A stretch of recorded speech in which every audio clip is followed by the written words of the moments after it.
예, 저희 교회는 15년이라는 유구한 역사를 가지고 있지요.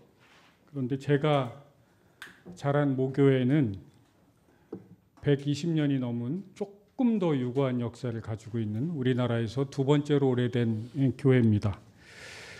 그 교회는 건물은 15호 건물로 거의 준문화재급 건물이죠. 역사의 품격이 느껴집니다.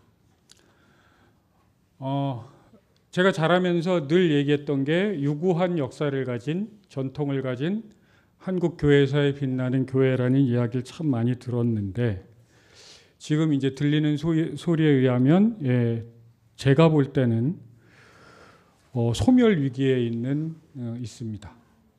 교인 숫자가 주는 것도 주는 거지만 어린이들, 청소년들, 우리는 교인의 거의 3분의 2가 어린이 청소년이잖아요. 축복받은 교회죠. 청년들이 거의 없답니다. 오랜 전통, 역사 멋있죠. 근데 제가 이제 부모님 댁에 가면 모교회 얘기를 듣잖아요. 근데 가끔 제가 이런 생각이 듭니다. 그 오랜 전통이, 그 교회가 자랑하는 역사가 어쩌면 교회의 발목을 잡고 있는 건 아닐까라는 생각을 합니다. 추억은 소중합니다. 신앙의 기억은 보석이죠. 그런데 그 기억이 우리로 하여금 지금 여기를 살지 못하도록 하고 미래로 나가지 못하도록 만든다면 그건 더 이상 디딤돌이 아니라 걸림돌입니다. 오늘 우리 이사야서 말씀에 바벨론 포로기에 있는 이스라엘도 자꾸 뒤를 돌아봤습니다. 조상들이 경험한 전설처럼 구전에 의해서 이야기됐던 그 장대한 출애굽의 드라마, 홍해 대첩 사건, 그리고 40년간의 광야의 훈련, 약속의 땅을 입성하고 우리 교회가 그 작은 공간에서 어쨌든 이 휘황찬란한 이 시스티나 성당 같은 이 엄청난 공간으로 오면서 우리 얼마나 감격했습니까? 그런데 그들은 더 했겠지요. 아무것도 없었던 광야에 있었던 노예 출신들이 약속의 땅에서, 그리고 그 위대한 다윗 왕조가 설립되고 금빛 찬란한 예루살렘 성전에 이르기까지, 한마디로 이스라엘의 라떼 버전으로 이야기들이 구전되고 구전했습니다. 그리고 거기에 더해서 그 축복을 통째로 날려먹은 조상들의 죄악과 어리석음, 그런 것들이 번복이 됐을 겁니다.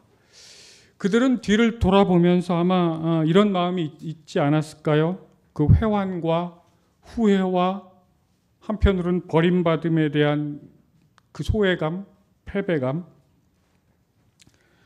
그런 것들로 아마도 뒤를 계속 돌아보지 않았을까. 그리고 현재는 바벨론 포로기에 있고 당시 세계 최강대국이었기 때문에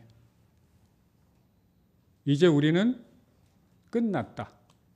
사실 지금 우리나라는 과거에 비해 역대 최고의 우리나라가 생긴 이래로 가장 큰 힘을 가지고 있습니다. 그럼에도 불구하고 그 큰 나라가 관세 어쩌네 저쩌네 가지고 우리가 전 국민이 마음을 알았잖아요. 근데 그 당시에 바벨론 포로기에 있었던 이스라엘, 그 분위기 아래서 오늘 이사야는 전혀 다른 말을 꺼냅니다. 이전 것은 기억하지 말라고, 옛날 일은 생각하지도 말라고, 그리고 이렇게 말합니다. 보라, 내가 새 일을 행할 것이다. 가슴에 와 닿았을까요?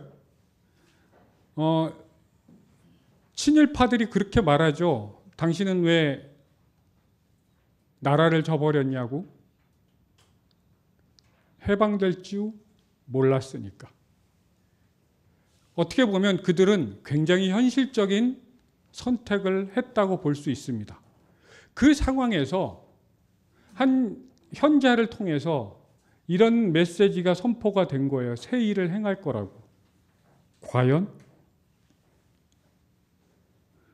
이미 그 징조가 너희들에게 보여지지 않냐고 눈을 들어 잘 보라는 거죠. 사막에 강을 내는 거, 광야에 길이 생기는 것, 포로가 해방되는 것, 그건 믿음의 눈이 없으면 볼 수 없는 얘기입니다. 우리는 조그만한 절망에도 절망하지요. 그리고 하나님이 이렇게 말씀하십니다. 내가 너희를 평생 노예로 숨만 살살 쉬면서 하루 세끼, 그 당시엔 세끼도 못 먹지 않았을까 싶어요. 어쨌든 목숨 부지하고 사는 것 자체로 만족하는 그런 존재로 창조한 게 아니라 나를 위해서, 나를 찬양하기 위해서 만든 나의 사람들이다. 너희들은 나를 찬양할 것이다. 이 대목에서 저는 이찬혁의 장래 희망을 떠올렸습니다. 혹시 못 들으신 분들은 유튜브로 들어보시면 큰 은혜가 있습니다. 장래 희망, 그 가장 잘 나가는 스타 가수죠. 근데 이렇게 노골적으로 얘기를 하죠. 할렐루야, 목소리 높여 춤을 추며 찬양해. 어제 다시 한번 유튜브로 그걸 보는데 밑에 댓글들이 쭉 달려 있어요. 사람들이 많은 위로를 받았다고, 먼저 하늘나라에 간 우리 둘째가 사자와 함께 친구를 먹었다는 상상을 하니까 너무 큰 힘이 된다.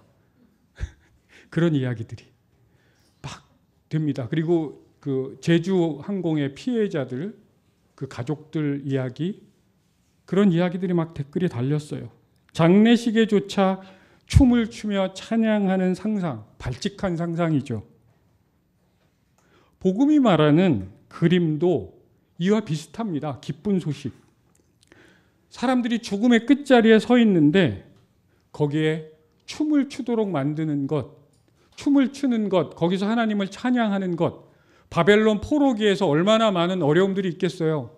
그런데 너희들은 여기서 나를 찬양하며, 찬양은 기쁠 때 하는 거거든요. 그리고 춤도 추지 않았을까요? 그러기 위해서 너희들을 만들었다. 살아야 하는 이유가 그거다. 아브라함 머슬로우는 인간의 욕구를 5단계로 나눴죠. 제일 밑에는 생존하기 위해서. 그래서 우리 먹고 살기 위해서 삽니다. 그런데 점점 올라가면 맨 끝자락엔 자기 실현의 욕구라 그래요. 그건 궁극적으로는 나를 초월해서 절대적인 인간이 상상할 수 없는 그 지점까지 가야 된다는 거죠. 첫 번째 욕구부터 네 번째 욕구까지의 그 동기는 결핍입니다. 결핍을 채우기 위해서. 결핍을 채우기 위해서 생존하고요. 배고픔을 채우기 위해서 먹고, 그리고 사람에게 인정받기 위해서 무언가를 합니다. 근데 그건 결핍 욕구에 의해서라는 거예요. 그리고 결국 그건 조금 충족이 돼도 더 이상 만족시킬 수 없다는 거예요. 그 다음에 마지막 자아 실현은 성장을 하기 위한 거라는 거죠. 그건 끝도 없이 펼쳐지는 세상이라는 겁니다.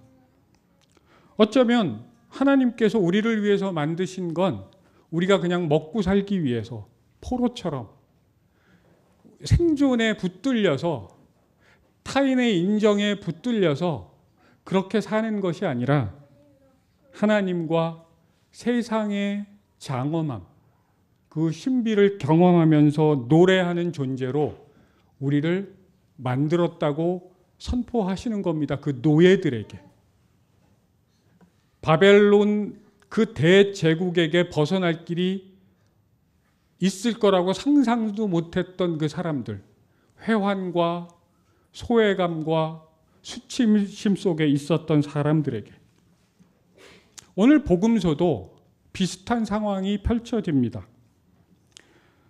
오늘 복음서도 닫힌 문 앞에서 뒤돌아가는 사람들의 모습이 보입니다.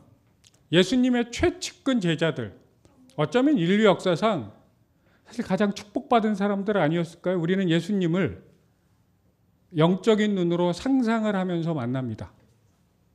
근데 유일하게 오감으로 예수님을 만지고 함께 호흡했던 사람들, 그 중에서도 최측근 제자들, 그들은 모두 그 스승을 버리고 도망쳤습니다. 스승을 부인했고 적극적으로 저주까지 하면서 자기 목숨을 지켰습니다. 그리고 수제자 베드로는 선언합니다. 나는 고기나 잡으러 갈래. 나 다시 돌아갈래. 다 끝났어. 생계를 위한 노동이요. 우리 다 생계를 위해서 노동하잖아요. 나의 가족을 위해서, 나의 사랑하는 사람들을 위해서 하는 노동 얼마나 고귀한 겁니까? 고귀한 겁니다. 우린 다 예외 없이 그걸 해야만 하죠. 그런데 문제는 그들의 마음입니다. 여기에 7명이 따라붙어서 이제 고기를 잡으러 갑니다. 그들 마음속에 뭐가 있었냐면 이제 다 끝났어. 문이 닫혔어. 희망의 문은 끝났어. 사람을 얻는 어부가 되게 하겠다고. 그런 사명 같은 건 필요 없어. 우리 이은미 집사님이 학교에서 아이들을 가르치는데 아이들, 청소년들하고 얼마나 잘 노십니까 저분이. 그런데 만약에 마음속에 청소년이고 나발이고 난 먹고 살기 위해서, 목숨 보존하기 위해서 똑같은 일을 해도 우리는 그 사람의 삶이 어떠한지를 짐작할 수가 있죠. 하나님 일은 나와 상관이 없다. 나는 하늘과 끊긴 채 땅만 바라보며 살아야 한다. 체념, 좌절, 수치. 그런 마음으로 바다에 나갔을 겁니다. 그물을 내렸지만 빈손이었고 그때 부활하신 예수님이 찾아오십니다. 오늘 읽었던 본문의 앞부분을 보면 제자들은 누군지 알아봤어요. 자기들이 배신했던 그 스승인데 누구도 감히 그분이 누구냐고 물을 수도 없었고 알아볼 수도 없었습니다. 스스로에게 완전히 실망한 사람들. 우린 살면서 나를 못 믿는 경험들을 많이 하죠. 내가 나를 믿을 수가 없는 그 경험들. 그러면서 흔히 이런 얘기를 하죠. 머리 검은 짐승은 거두는 게 아니다. 이게 굉장히 안 좋은, 저는 이게 악마적인 이야기인 것 같아요. 어쩌면 그 분위기가 그들 사이에 팽배했을지도 모릅니다. 근데 예수님은 그 배신자들 앞에서 숯불을 피우고 빵을 준비하고 생선을 구우며 기다리고 함께 밥을 청합니다. 먹고 살기 위해서, 목숨 부지하기 위해서 스승을 버렸던, 그 사명을 버렸던 그들에게 먹고 살자고, 먹어야 된다고 이야기하고 계십니다. 특히 베드로는 예수님 얼굴을 똑바로 쳐다볼 수도 없습니다. 면목이 없다는 말이 이때 사용할 수 있는 말이죠. 큰 소리 빵빵 치던 수제자, 천국의 열쇠까지 받았던 사람, 그는 3번이나 철저하게 배신했습니다. 여러분이 예수님이에요. 그럼 베드로한테 무슨 말을 할까요? 왜 그랬니? 너는 나에게 모욕감을 줬어. 그렇게까지 구차하게 살고 싶었니? 너 같은 애한테 내가 뭘 기대했니? 내가 잘못이다. 등등. 상식적으로는 이 정도 얘기를 해도 베드로는 할 말이 없습니다. 그런데 예수님은 견적 안 나온 질문을 하시죠. 요한의 아들 시몬아, 내가 나를 사랑하느냐? 여기에는 어떤 이중 메시지도 없어요. 엄마들이 아이들을 조종하는 방법이 있죠. 나가! 우리 어머니도 그랬거든.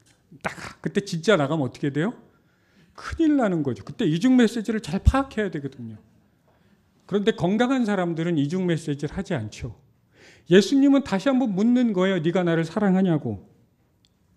사랑하지 않는다는 걸 온몸으로 증명해 보인 그 제자에게 예수님은 굳이 그걸 또 물으시는 거예요. 왜 그랬을까요? 제가 본 영화 하나가 떠오릅니다. 포스 마저 화이트 베케이션이라고, 그 북유럽 영화거든요.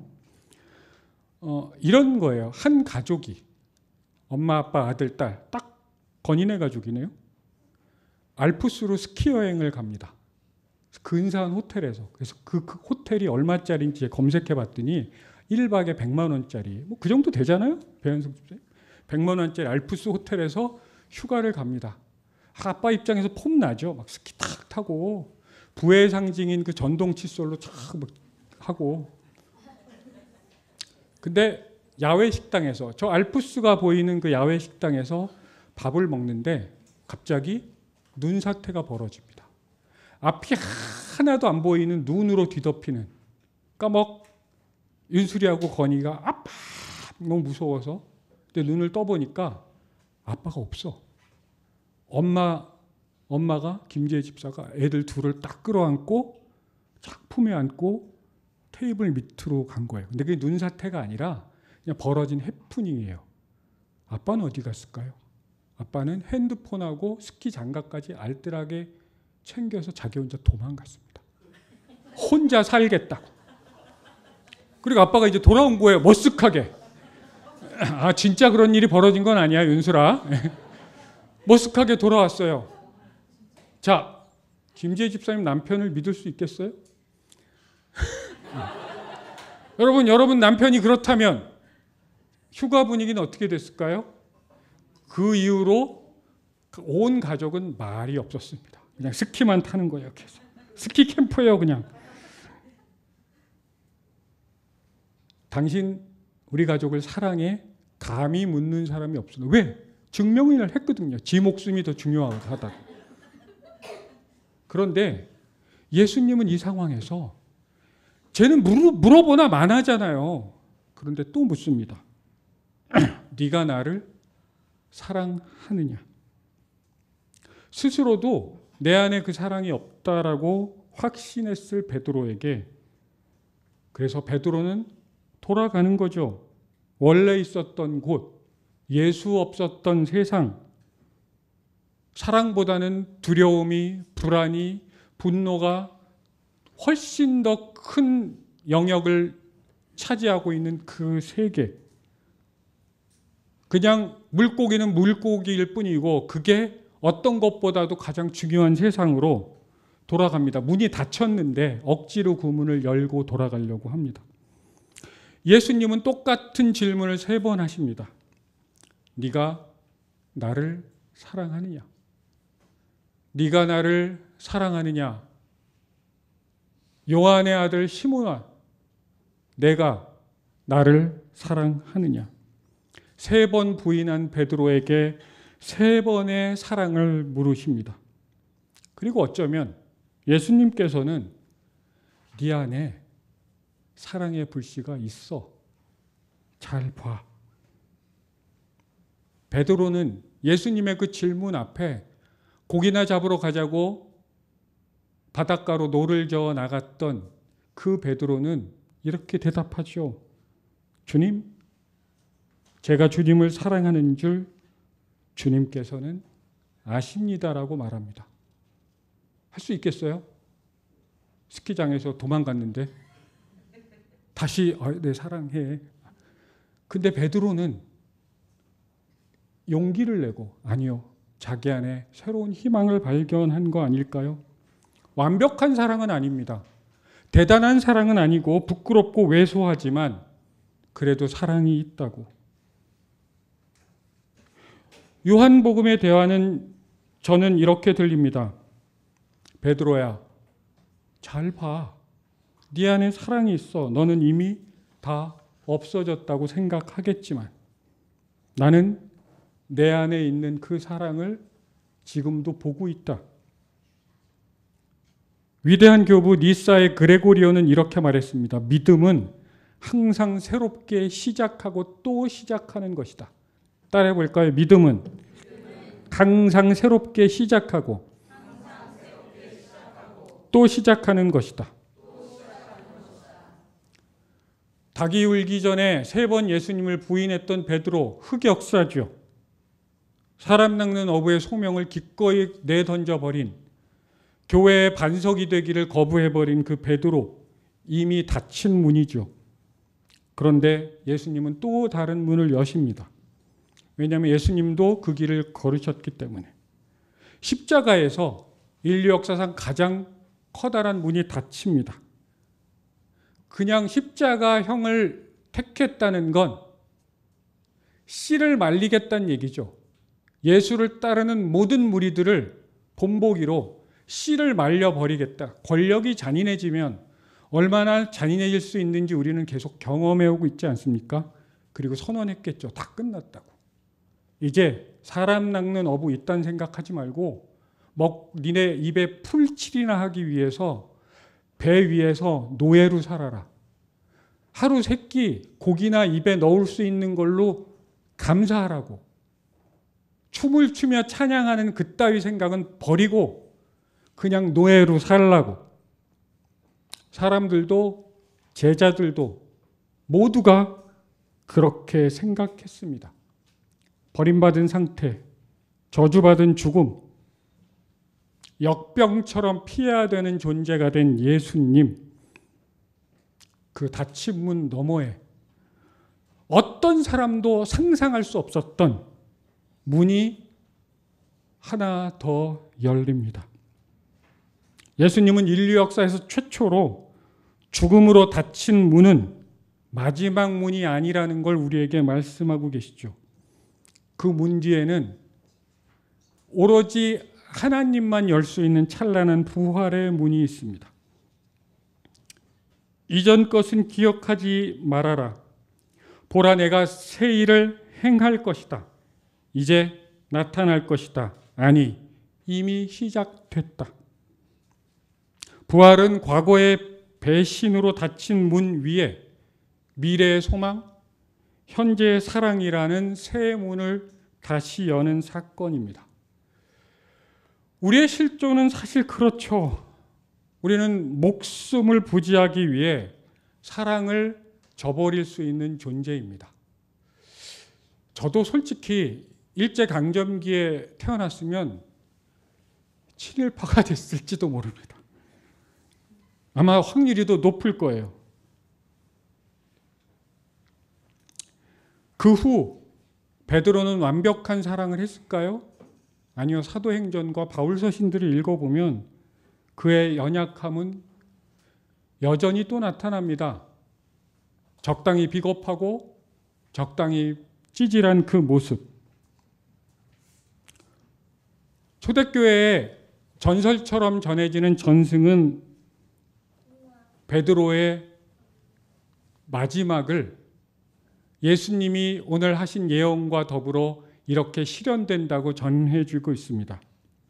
네로의 박해 때 베드로는 로마에서 도망칩니다. 대학살이 벌어지고 있거든요.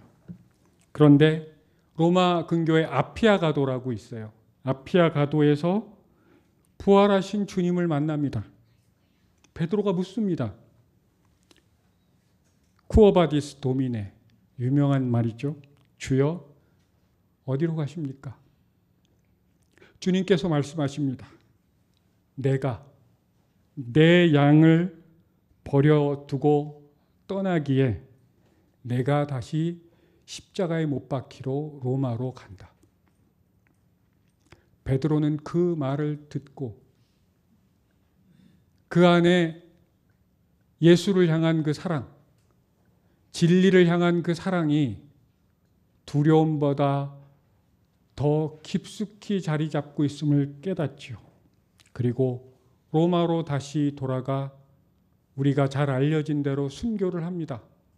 그리고 전설에 의하면 내가 주님처럼 십자가에 못 박힐 자격이 없으니 나를 거꾸로 십자가에 달아달라고 이야기를 하죠. 그리고 오늘 예수께서 하신 그 예언은 이루어집니다. 그 위에 교회의 역사가 시작이 되죠. 여기서도 패턴은 똑같습니다. 베드로는 또 도망가고 주님은 또 찾아오시고 다시 묻습니다. 네가 나를 사랑하느냐? 우리는 인생을 살면서 문이 닫히는 경험들을 참 많이 합니다. 때로는 어쩔 수 없는 사랑하는 사람의 죽음으로, 또 이 사회의 재난으로, 작게는 나의 실수, 내가 누군가에게 상처를 주고 또 누군가 나를 배신하고 실패하고 후회하고 어떤 형태로든 관계가 단절되고, 그럴 때마다 우리는 이렇게 중얼거립니다. 난 끝났어. 우리는 끝났어. 문이 닫혔어. 이게 마지막이야. 그런데 예수님께서는 우리에게 또 찾아오십니다. 나는 그 예수를 부인했는데, 나는 그 예수보다 내 목숨이나 내 쾌락이나 내 명예나 그 모든 것들이 훨씬 중요한 사람인데, 예수님은 또 찾아오십니다. 왜 그랬니? 라고 묻지 않으시고 그냥 이야기하시는 거예요. 네가 나를 사랑하느냐? 여기엔 이런 메시지가 있지 않을까요? 네 안에 사랑이 있음을 믿어라. 네가 이미 다 망쳤다고 생각해도 나는 여전히 너 안에 사랑의 불씨가 있는 걸 믿는다. 그 불씨는 이제 곧 타오를 것이다. 수천 번 부인해도, 수만 번 도망쳐도 예수님은 다시 묻습니다. 물 위를 걸어와서 다시 묻습니다. 너는 나를 사랑하느냐? 내 양을 돌봐라. 내가 새 일을 행할 것이다. 너는 나를 찬양하기 위해서, 기뻐하고 춤추며 뛰놀기 위해서, 이 세상에 노래를 전하기 위해서, 기쁨을 전하기 위해서 만든 존재다. 우리는 늘 우리의 한계로 인해서, 우리의 결핍으로 인해서 닫힌 문 앞에서 멈춰 서 있습니다. 그리고 우리의 눈은 또 열려있는 새로운 문을 바라볼 힘이 없을 때가 많지요. 그래서 뒤를 돌아서서 닫혀져 있는 문의 문고리를 잡은 채 돌아갈 수 없는 그 세상으로 다시 돌아가려고 합니다. 예수님은 수만 번, 수천 번 반복해서 우리에게 찾아오십니다. 부활의 문, 새로운 시작의 문을 조용히 열어주십니다. 우리가 할 일은 딱 하나입니다. 열린 문을 바라보는 것. 그 문을 향해 단 한 걸음만 내딛어도 됩니다. 그 한 걸음이 닫힌 문에서 열린 문으로 옮겨가는 믿음의 시작이기 때문입니다. 예수님이 열어주셨기에 누구도 닫을 수 없는 그 문입니다. 함께 기도하겠습니다.